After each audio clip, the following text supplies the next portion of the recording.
Good day, and welcome to episode 30 of Safety Talk with myself, Bandelier Lefterio, and Gert Hendricks, our very own safety coach here at FTS Safety. Gert, how are you doing? Good itself? I'm very good, thank you, like always. Gert, working at heights, it's responsible for most of the injuries in the workplace. Yes. Why? Well, it is, just by the fact that it's responsible for most of IODs, is showing that it is an extremely dangerous task. The majority of the incidents on site is just people simply falling, slip, trip and fall, or falling from scaffolding, falling from step ladders. Yeah. And that's why with the new construction regulation of 2014, it was one of the big changes that happened in the construction regulation. And what was the change? Well, construction regulation section 10 actually states that a person needs to develop, a company needs to develop a fall protection plan. And the person that needs to develop it must be competent and trained in developing that in the fall protection plan. And this fall protection plan then must be site-specific according to hazards and risks and tasks that's been done on that site. An employee must be trained then in safe working at heights before he then goes on site to do any working at heights. The fall protection plan must be site-specific, and a risk assessment must be done to make sure that all the hazards and tasks has been identified in there. There must be then a rescue plan in that fall protection plan for in case something goes wrong, and then they can actually rescue the person. Okay, I appreciate that. Okay. But we're not done yet. Hang on, but I want to quickly take you a step back. My job is to put this in the terms that make sense to a business leader, a manager, and all that. Okay. Or a small startup company. I'm just starting out. Everything that you just said to me sounds super, super intimidating. Okay. So can you say what is actually going on there? I mean, I know that it is a risk, but I've also seen lots of people working safely, working at heights who've had no formal training. They're just confident, they've always worked at heights. So I mean, what you just said now sounds like a lot of work to get on site, to get a job done. Yeah. It feels like a little bit intimidating, like I don't really want to do that. Well, to be compliant to construction regulation section 10 for working at heights is actually a cost-saving exercise. How's that? Because the moment that somebody falls from heights, you are going to pay. And the fatality is that the cost to company will be 2 million. Even if you've got IODs, your contribution to the Department of Labour will go up. So those are the prices and cost-saving exercise that the government is putting in place, making sure that nobody falls.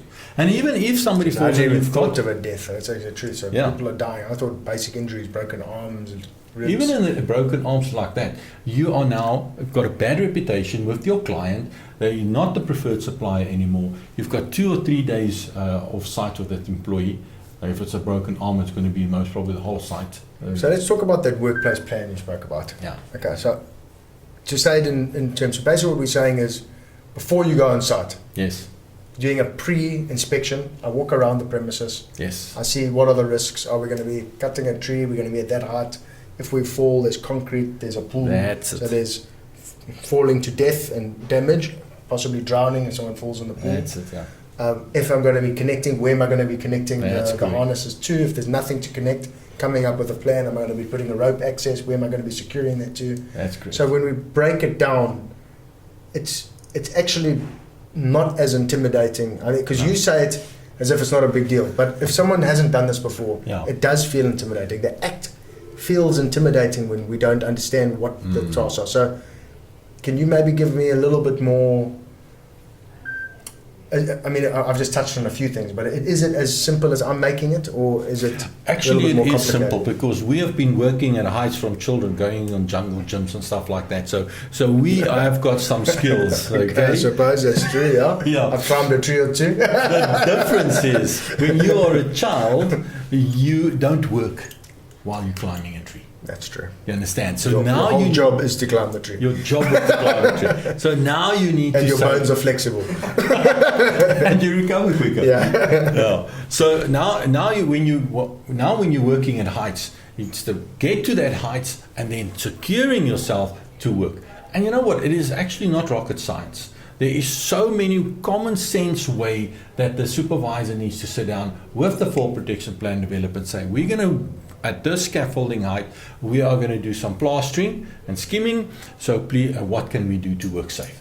And then it's simple. Safety harness, hook it on this, secure your scaffolding. It's just go through that thought process to make sure nobody... I give one example here. I know that in a block of flats where one of my friends stays at, they had an incident where one of the workers cleaning the windows, this is going back several years ago, actually fell out the window and passed away.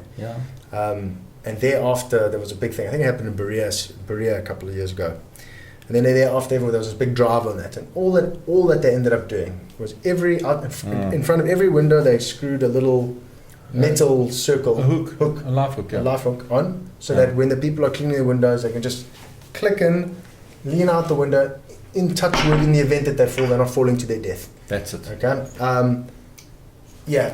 But I often, and this is why I like to ask you these questions as our safety coach. I often feel that people get intimidated by the terminology of the act. I feel our responsibility is to break it down into simple steps so that it's less intimidating. So people aren't going, the government just wants to put more pressure and red tape to get the job done. That it's actually, no, we're actually trying to save lives. There's a lot of people who take this stuff for granted, and people are dying. That's why I like having... And families are being left without fathers and mothers. Absolutely. That's why I like having this conversations with you, because always bring me back to reality. Because we like to dictate the act, and sometimes it can be intimidating. Yeah, you're absolutely right. Okay. All right, fantastic. Is there anything that you haven't covered that we need to carry on with? Working at heights is actually a natural thing, but we need to take the time and do decent planning. Okay, fantastic. All right, so if anyone does and you have any questions around this, they can message you directly. Yes. Safety coach at ftssafety.co.za, or you can contact us through one of our forms on our website, www.ftssafety.co.za. Like I say, there's no such thing as a silly question. We really are trying to encourage more engagement from the FTS safety community, from people who really want to promote safety in their homes, in their workplace, in their schools, in their communities, in their churches. If you have any questions, please put them in the comments below. Also, if you found this useful, please share and like. We really are trying to gain a bit of a following, trying to get this message out. We want to raise the safety standard in South Africa. We want people not to be intimidated by the rules and regulations, but rather to see them as an aid encouraging business performance, maximizing safety, minimizing downtime, increasing productivity in this country, and adding to the GDP of this economy and helping us get back onto into a positive economy again. Seems like a bit of a big thing to link it to this, but it does. It's all linked. It really is linked. So please smash up that like button. Thank you for your support. Cheers. Bye.